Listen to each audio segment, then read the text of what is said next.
Ahora voy a hablaros un poco, también muy general, de lo que entendemos por sociofísica.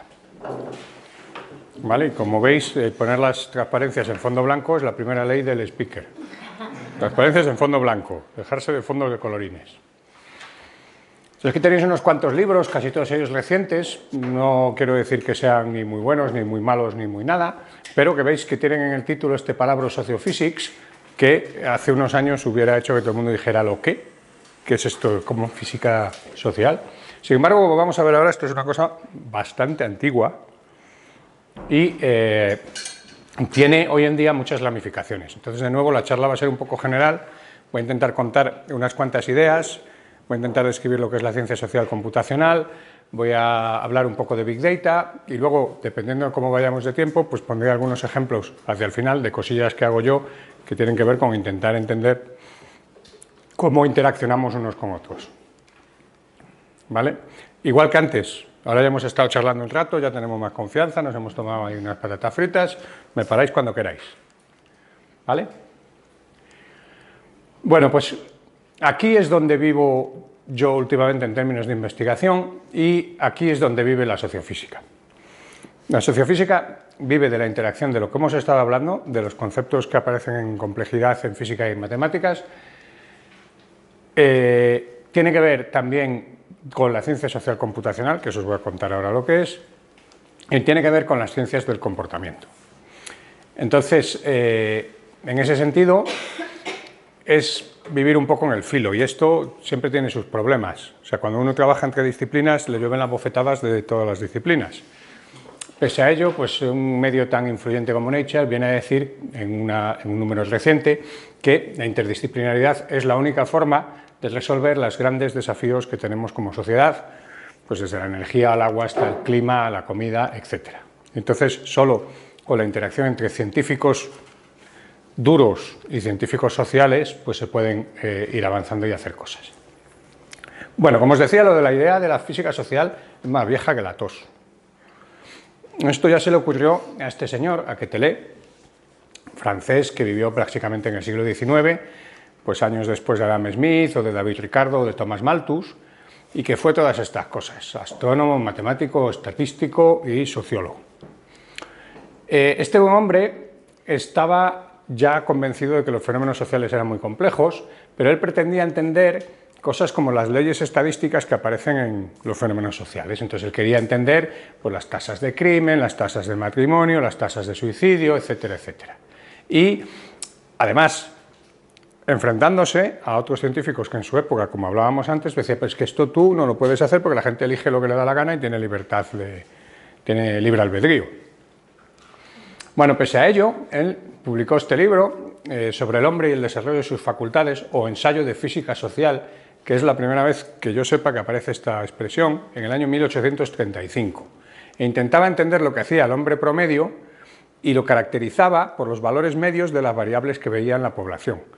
Si alguno os suena a lo mejor de algo que hayáis leído, a esto en física se le llama aproximación de campo medio. Y eso es lo que estaba haciendo este caballero. Después vino el sociólogo Comte, que hereda estas ideas de Quetelet, que es el que se hace famoso hablando más de física social, pero está muy influenciado por Quetelet. Entonces, como os decía antes, este caballerete, Serge Galam, recientemente, publica en 1982 este artículo en el que dice que él inventa la sociofísica.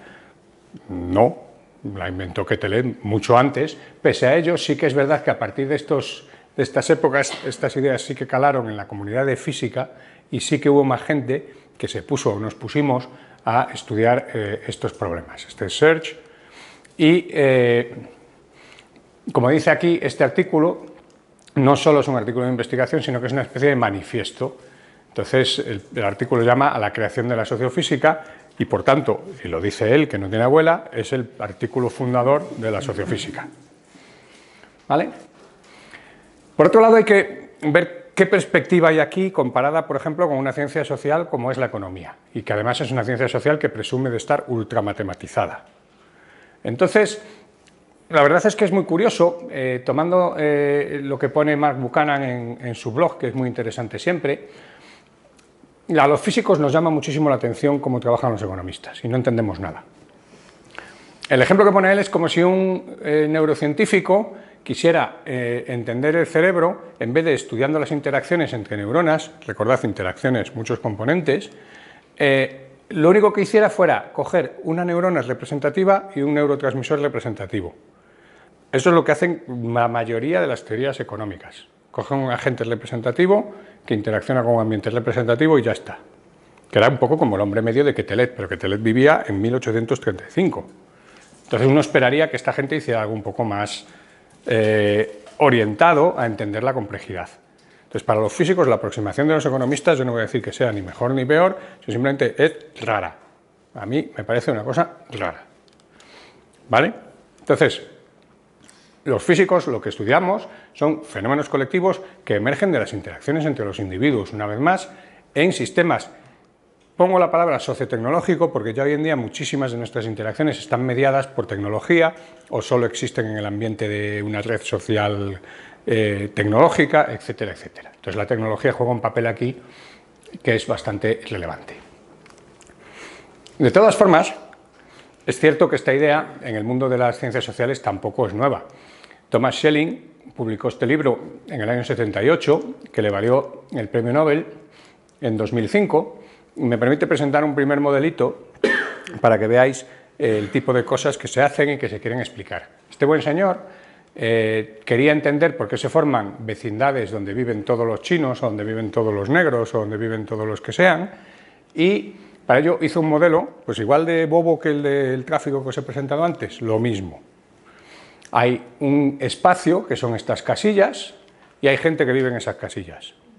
Hay gente de dos tipos. Pues estos que son monedas de centavo y estos que son monedas de 5 centavos, me parece. ¿Vale? Bueno, pues la regla del modelo es, esta es la foto ahora. ¿Qué pasa en el siguiente instante del tiempo? Pues cuento los vecinos que tengo alrededor. ¿Que tengo más de un cierto límite de vecinos como yo? Pues guay, me quedo. Estoy a gusto. ¿Que tengo menos? Como en este caso. Leche, que soy yo aquí el único que soy de 1 centavo. Me voy y pego un salto a un sitio que esté vacío en el espacio. Bueno, pues cuando se hace eso, si uno mira en el tiempo cuántas vecindades hay, cuántos grupitos distintos hay, el número decae y acaban reducidas a unas pocas grandes vecindades de gente que es igual unos a otros, que eso sí, ahora están más contentos porque viven con sus colegas.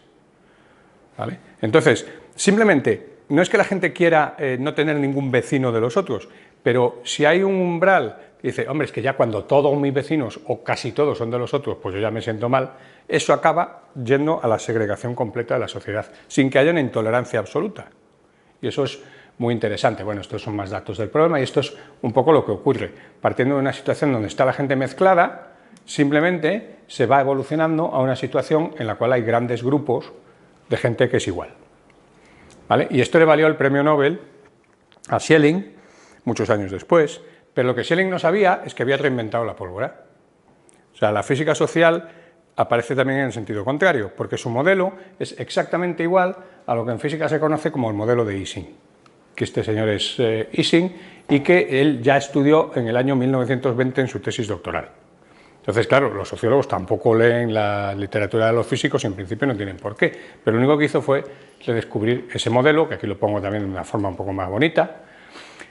Es verdad que cuando vas un poco más allá de lo que hizo Schelling, hay una diferencia o dos muy grandes entre los modelos físicos y los modelos sociológicos, que están puestas aquí. En un modelo para ciencias sociales, y lo decías tú antes, las personas no somos partículas, sino que tenemos interacciones estratégicas. ¿Qué quiere decir estratégico? Quiere decir que pensamos que los otros piensan y que van a reaccionar a lo que nosotros hagamos, porque además saben que nosotros sabemos que ellos piensan y así sucesivamente. Eso a los átomos no les pasa. Los átomos hacen lo que les toca y se ha acabado. Y por otro lado, en física lo típico es que los sistemas minimicen o maximicen una cantidad local. Minimizan la energía, maximizan la entropía, lo que sea, pero es una cantidad global. Nosotros, cuando interaccionamos con otras personas, por desgracia, no buscamos el bien de la sociedad, sino que buscamos el de nuestro bolsillo. Y es una optimización local, maximizamos una cantidad local. Entonces eso es una gran diferencia y por eso hay muchas cosas de física que no sirven para este tipo de problemas. Entonces, yendo a lo que es la ciencia social computacional, tiene dos vertientes principales. La primera, de la que voy a hablar un poquito ahora, es todo lo que tiene que ver con lo que se llama Big Data. Ahora hay montones de datos disponibles de montones de cosas y luego las compañías tienen a su vez sus propios datos.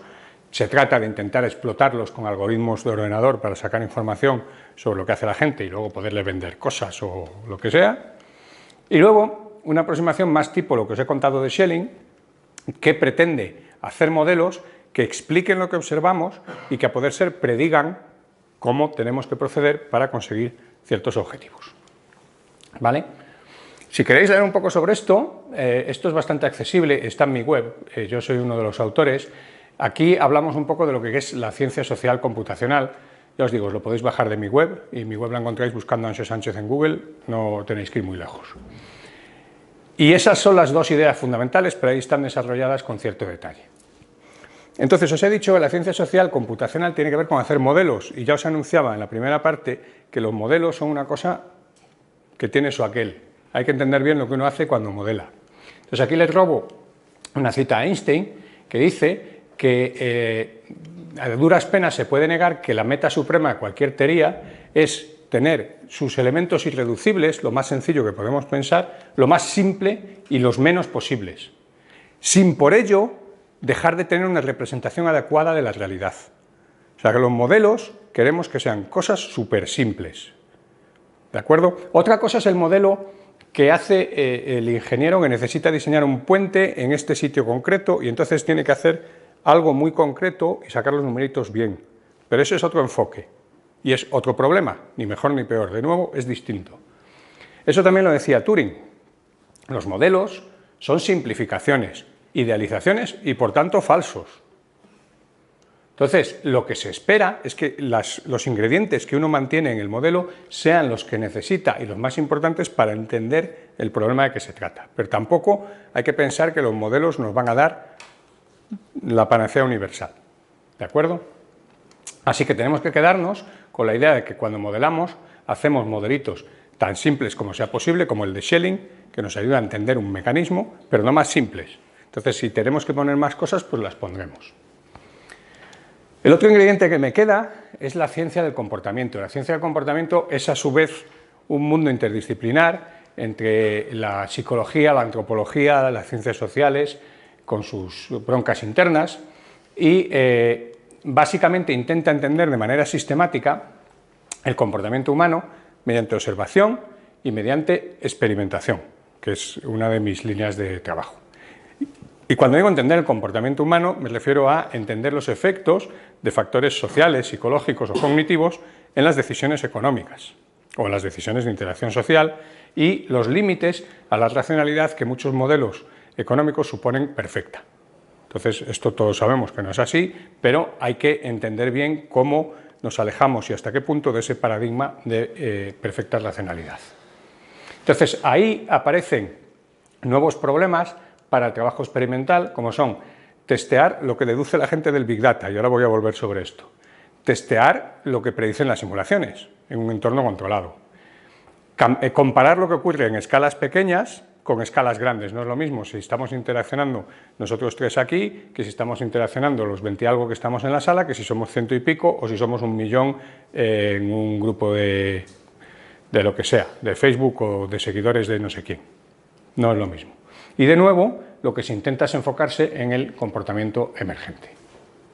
Entonces, dejadme que os cuente un poquito de Big Data. Se suele llamar Big Data.